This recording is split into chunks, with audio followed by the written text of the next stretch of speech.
We did just get the ADP jobs data, and the number is down 32,000 jobs in the month of September versus an expectation of a gain of 50,000 jobs for the month of September. So worse than expected. Oh, that's gonna hurt! Well, what happens now? Is he going to fire the Bureau of Labor Statistics that he put in? Or are we all going to realize how dire this situation is? That even Fox News are now left scrambling to explain it. Mr. President, Mr. President. Are you worried about American workers suffering if the government shuts down? And do you have plans to come in? Well, we're going to see, but the radical left Democrats want to shut it down. I mean, it's up to them. We have a great economy going. You saw the numbers yesterday. They're fantastic. Beef prices are higher. I got that. How much more are we actually paying? Yeah, you're really going to be treating yourself at the grocery store, Stu. Take a look at this. For ground beef, prices are up about 14% year over year, or I should say 13%, I believe. Roast, 14%. Steaks, 17%. The economy stumbled yet again after last month's disastrous jobs report was revised down further. ADP estimated this month would show a loss of 32,000 private sector jobs in September. But the exact numbers, well, they're not available at the moment with the whole government shutdown thing. Funny how that worked out, huh? Here's a real reason why Donald Trump has no incentive to reopen the government, and it has nothing to do with healthcare. This morning, the jobs report that the Bureau of Labor Statistics publishes did not come out. Every month, trillions of dollars of investment are based on that. Whether jobs were added, whether jobs were subtracted, it's a proxy for the health of the economy. Donald Trump has declared war on the Bureau of Labor Statistics the past few months. 2 months ago, he did not like the number. He fired the commissioner. And the next month, with an interim in place, the numbers were worse. They were about 22,000 or so. Donald Trump did not like that downward trajectory, and it would hurt him if the numbers that were supposed to be released this morning were worse than the previous month. Now, keep in mind that the way it works is if it's coming out on a Friday, on a Wednesday, the commissioner receives that report. So that number is almost certainly already finalized, but it's just sitting there right now because the government is shut down. Once the government reopens, there is no statutory time frame in which the Bureau of Labor Statistics needs to release those numbers. And his administration has already indicated that they do not think that they need to release these numbers as often as they currently do, which would obviously be damaging to the economy because there would be less data to understand whether the economy is on a healthy or negative trajectory. After ADP released their report that US companies shed 32,000 jobs in September, a decline that adds to growing concerns about the rapidly weakening labor market, well, countless Democrats, led by the likes of Elizabeth Warren, called on the president to release the job numbers. But of course, he's too afraid to, because he's running out of excuses. And let's just review what we got, because as Rick said, very disappointing. It was a weak number. So this is private sector jobs. Total comes in negative 32,000. And that was a surprise because economists were looking for an increase of 51,000. It's the biggest monthly drop since March 2023. Also, the revision was not good. August was revised down sharply. The month now showing, as you can see, or actually can't see, but August goes down to negative 3,000 compared to the initial read of 54,000. There's the August revision. So 2 weak months in a row. If you look, private sector payrolls have now dropped in 3 of the last 4 months, according to ADP. And if you look beneath the surface, you can see where the job losses were. Small and medium-sized businesses saw bigger declines than large businesses, which actually saw job growth.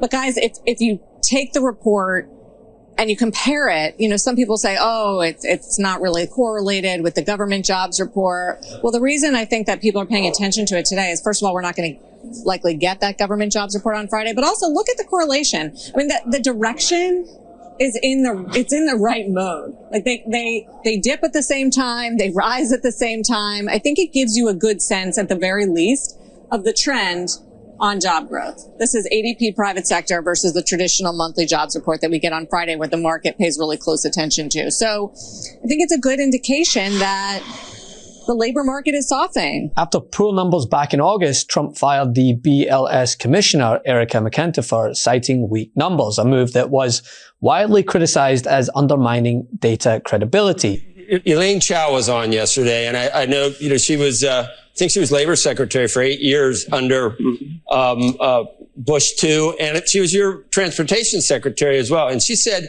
the commissioner doesn't really even get involved with the actual minutia of putting all these things together. And there's no way that it could have been, that she could have chosen to rig these numbers to make them look bad. And these are statistical changes based on this antiquated system, and it's just a big leap to go to rigged. And then it also, Mr. President, it makes anyone you pick is going to be, critics are going to say, hey, he's picking a guy that's going to give him or a gal that's giving him the numbers that he wants. So it undermines confidence in the system to some extent. You had, according to many people, all the rights in the world to try to replace a commissioner when hasn't gotten any better. But that is maybe a bridge too far, according to most people. Well, I think when somebody says the commissioner is not involved, I don't want to get into any arguments with anybody. Why should I? She's a very nice woman. Exactly. But when they say that that nobody was involved, that it wasn't political, give me a break. Look, before the election, I had this massive outflow of beauty for Biden. I mean, he didn't know he was alive. And for Biden, the economy was roaring. It was a beautiful thing. And I said, there's no way this is happening. It's going the opposite direction. And 2 weeks later, they said I was right. But even if you look at the ones from the other day, the numbers were very timid. And then they announced something that made them even more timid on top of it. On sort of a reporting day, I don't know why, it just seemed a little bit more important than most times when they announced these numbers. We talked earlier. And the broader trend, well, it's sobering. Downward revisions suggest that job growth was overestimated again. And the thing is, it's not just job numbers that are looking grim, right? His tariff turmoil is wreaking havoc on certain things like the price of goods. Kelly, beef prices are higher. I got that. How much more are we actually paying? Yeah, you're really going to be treating yourself at the grocery store, Stu. Take a look at this. For ground beef, prices are up about 14% year over year, or I should say 13%, I believe. Roast, 14%. Steaks, 17%. As well as the farming industry. What we need more than anything is access to markets on a level playing field, and that includes China.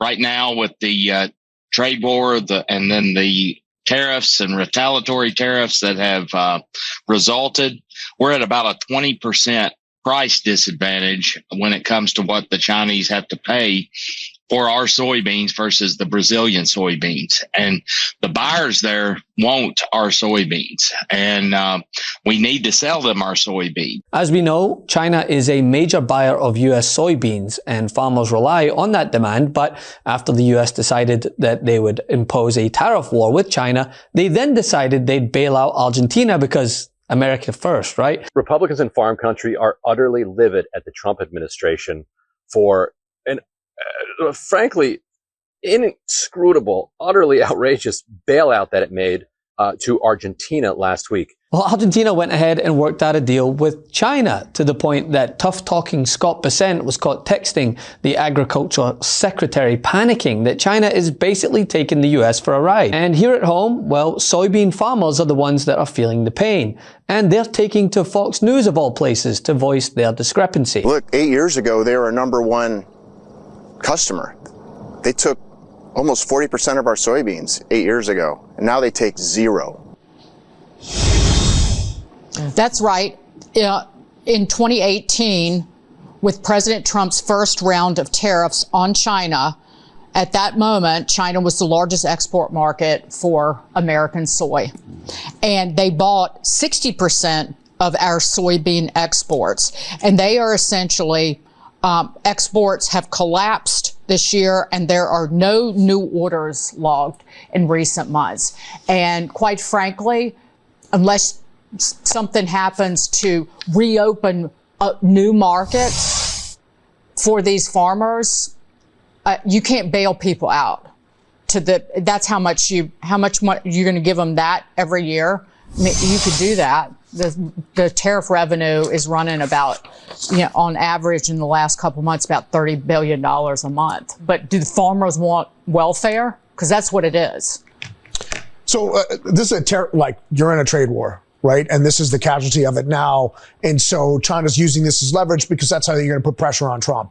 Hey, Kelly, why won't China buy our beans?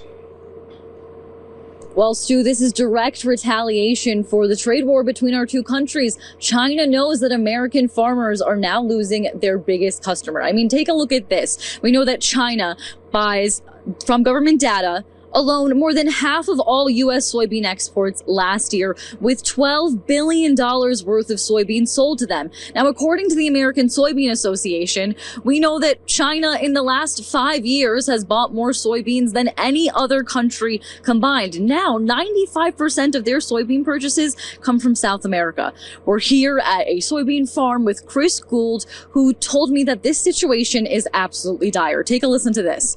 So yeah, the estimated jobs report is more than just disappointing, right? It's a warning, because when trade policies that were sold as America first are instead ego first, everyone else last, well, everyone except the 1%, because of course they're getting richer. The point that even Fox analysts can't mask the damage. It's getting pretty dire out there. Love this video? Support independent media and unlock exclusive content, ad-free videos, and custom emojis by becoming a paid member of our YouTube channel today.